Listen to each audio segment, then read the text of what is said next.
sebagaimana tertera pada Peraturan Pemerintah Nomor 51 Tahun 2009 yang mengatakan bahwa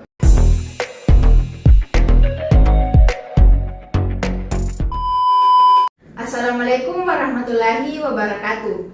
Hai, kembali lagi di podcast Itkes Musdrab dalam Intai Bincang Santai bersama saya, host Anita Sari Jumardi yang akan menemani Anda beberapa menit ke depan. Kita kedatangan kedua narasumber yang sangat luar biasa. Narasumber yang pertama yaitu Kak Nurpadilla dan narasumber yang kedua yaitu Kak Dewianti. Halo, assalamualaikum, apa kabar? Waalaikumsalam, alhamdulillah baik. Nah, mungkin penonton YouTube Itkes Musdrab belum mengenal kedua narasumber kita ini. Ada pepatah mengatakan, tak kenal maka tak sayang. Maka saya persilahkan kepada kedua narasumber kita untuk memperkenalkan dirinya. Dimulai dari Kak Nurpadilla. Halo teman-teman, perkenalkan nama saya Nurpadilla. Saya merupakan mahasiswa Diploma 3 Farmasi semester 4 Fakultas Teknologi Kesehatan dan Sains Itkes Muhammadiyah Sidrap. Halo teman-teman, perkenalkan saya Dewianti. Saya merupakan mahasiswa program studi Diploma 3 Farmasi dari Fakultas Teknologi Kesehatan dan Sains Itkes Muhammadiyah Sidrap. Nah, di sini kita akan membahas mengenai apa sih yang dimaksud dengan tenaga kesehatan. Dan saya ingin bertanya kepada Kak Nurpadilla, apa sih itu tenaga kesehatan? Nah, menurut Undang-Undang Nomor 36 Tahun 2009 Bab 1 Ketentuan Umum Pasal 1 Ayat 6 menjelaskan bahwa tenaga kesehatan adalah setiap orang yang mengabdikan diri dalam bidang kesehatan serta memiliki kemampuan dan pengetahuan melalui pendidikan di bidang kesehatan yang untuk jenis lain memiliki kewenangan dalam melakukan upaya kesehatan.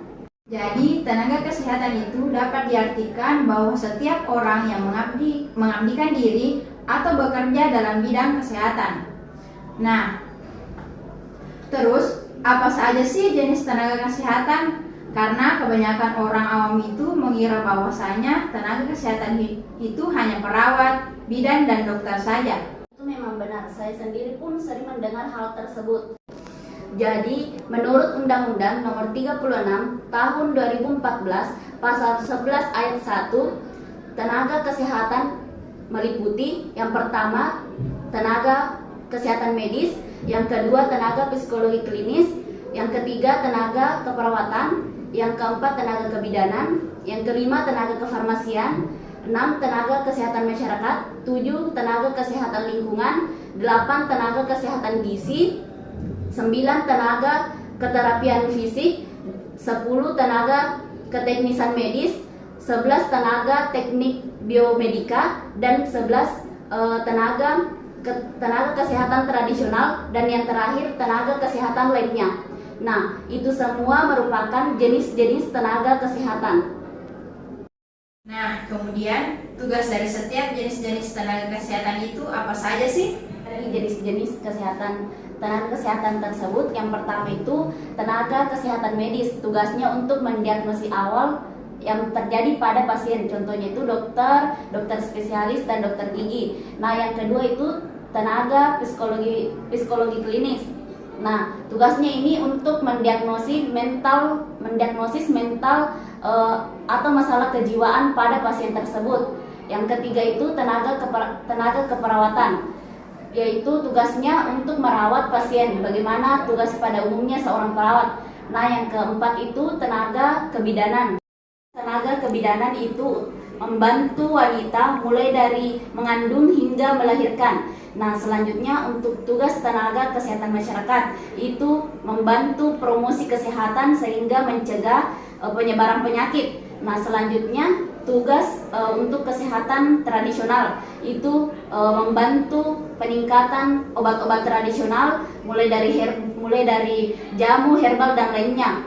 Nah, yang terakhir itu tugas tenaga kefarmasian. Itu yang paling utama, memberikan pelayanan informasi obat baik di apotik, instalasi obat di rumah sakit maupun puskesmas. Nurpadilla, terima kasih Kak Nurpadilla. Dan narasumber kedua kita Kak Dewianti, dan saya ingin bertanya, siapa saja sih yang dapat dikategorikan sebagai tenaga teknis kefarmasian? Itu dapat dikategorikan sebagai tenaga kefarmasian yang sebagaimana tertera pada Peraturan Pemerintah Nomor 51 Tahun 2009 tentang pekerjaan kefarmasian, yang bahwasanya pekerjaan kefarmasian itu dapat dilakukan apabila seseorang itu telah menempuh pendidikan sarjana profesi apoteker, sarjana farmasi, ahli media, analis farmasi, dan tenaga pendengar farmasi atau asisten apoteker yang nantinya bekerja apabila telah memiliki STM-TTK untuk lulusan tenaga teknik kefarmasian dan STRA untuk apoteker. Tadi Kak Dewi ada mengatakan pekerjaan kefarmasian. Nah, pekerjaan kefarmasian itu apa saja sih? Yang sebagaimana tertera pada Peraturan Pemerintah Nomor 51 Tahun 2009 yang mengatakan bahwa pembuatan termasuk pengendalian mutu sediaan farmasi, pengamanan, pengadaan, penyimpanan, dan pendistribusian obat atau penyaluran obat, pengelolaan obat, pelayanan obat atas resep dokter, pelayanan informasi obat, pengembangan obat, bahan obat, dan obat tradisional. Tenaga teknik kefarmasian identik dengan SDR-TTK. Terus, apa betul bahwa lulusan pendidikan menengah farmasi tidak mendapatkan SDR-TTK? Lulusan tenaga menengah farmasi itu sudah tidak menerima STR-TTK lagi.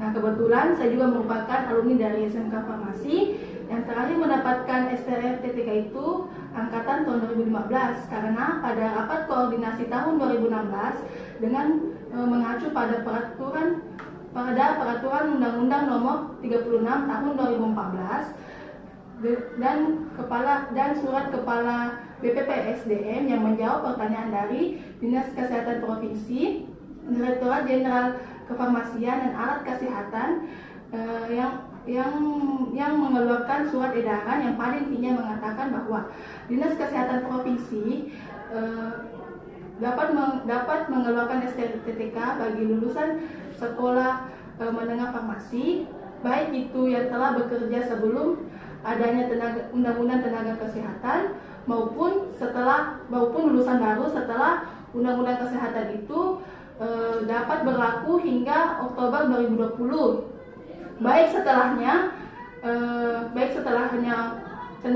tenaga kesehatan itu tidak meningkatkan kualifikasi pendidikannya lagi sampai diploma 3, maka STR-TTK yang pada saat itu yang dimiliki sudah tidak berlaku lagi. Ayo kuliah di kampus kami, IKES Muhammadiyah Sidrap. Jangan lupa like, comment, And subscribe YouTube IKES Muhammadiyah Sidrap. Mungkin cukup sekian. Wassalamualaikum warahmatullahi wabarakatuh.